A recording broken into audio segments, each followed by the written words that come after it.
I, Andrew Singh, the Strawan CNG MP, Electoral Commissioner, have an obligation. Electoral Commissioner Andrew Trawen returned 105 writs to the Governor-General. These do not include those for the provincial seats still in counting. After the return of writ ceremony, the People's National Congress Party, having the highest number of elected members of 27, was invited to form government. Enabling, acting with and in accordance with the advice of the Electoral Commissioner, hereby invite the People's National Congress Party, being a registered political party which has endorsed the greatest number of candidates declared elected in the 2000 national election, to form the governments. Also notable at the Government House were Police Commissioner Tom Kulunga, Chief Secretary Manasupe Zureno, Sir Julius Chen, Powes Pakop, Don Polye, William Duma, Patrick Pruich, and Australian High Commissioner Ian Kemish. Following the official ceremony, a content O'Neill said the people had spoken through their votes and that he'd like to assure the people of PNG that our government is now in place. So I understand that we are going to have a parliament session at 10 o'clock on Friday.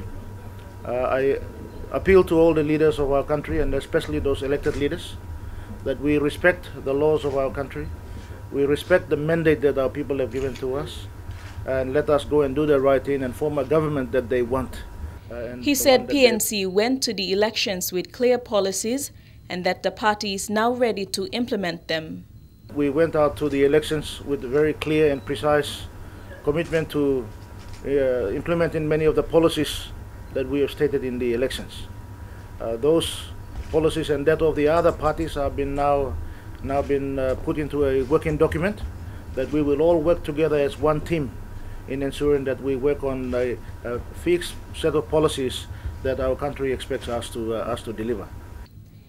Acting Registrar of Political Parties and Candidates, Dr. Alphonse Gelu, had this clarification regarding reports on political parties. As the Acting Registrar of the Integrity of Political Parties and Candidates Commission, I'm proud to say as the statistics that the Electoral Commission has made about the performances of the political parties, and that is basically what we will do. During the weekend, a particular weekend newspaper reported me saying that, you know, we can also invite independent candidates. My concern is not on independent candidates. It's not about independent candidates. My concern is about the political parties. And I think I'm pleased to say that, you know, the event today that just saw the invitation to a political party together with its coalition partners is a sign in which this is what we are trying to promote in our system of democracy. We have always said that political parties are great agents of democracy in sustaining and enhancing and in promoting, and that is what we will do. Electoral Commissioner Trawen summarized the 2012 National General Elections. Ladies and gentlemen, you may ask, how much did it cost to conduct such a massive exercise? The Electoral Commission submitted a budget of 340 million, and which identified all requirements to pay for the cost. However, we only received 180 million, and with the 10 million just been given very recently by the government. This has forced the Commission to do away with some areas like the electronic verification of ballots, as it was not able to purchase all this equipment in time for the election.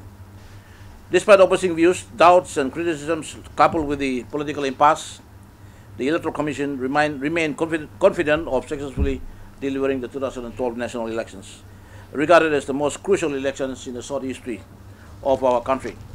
And of course, we did with the commitment of and excellent support from our stakeholders, partners, and international friends. I cannot express my gratitude enough to all those who contributed in one way or another in ensuring the outcome of these elections is successful, other than simply a thank you to everyone. Meantime, when asked about how the cabinet lineup will look come Friday, Mr. O'Neill was tight-lipped about who will take on respective ministerial portfolios. He did say, however, that he had to rush off back to Alotau, where he had work to do. Delhi Bagu, National EMTV News.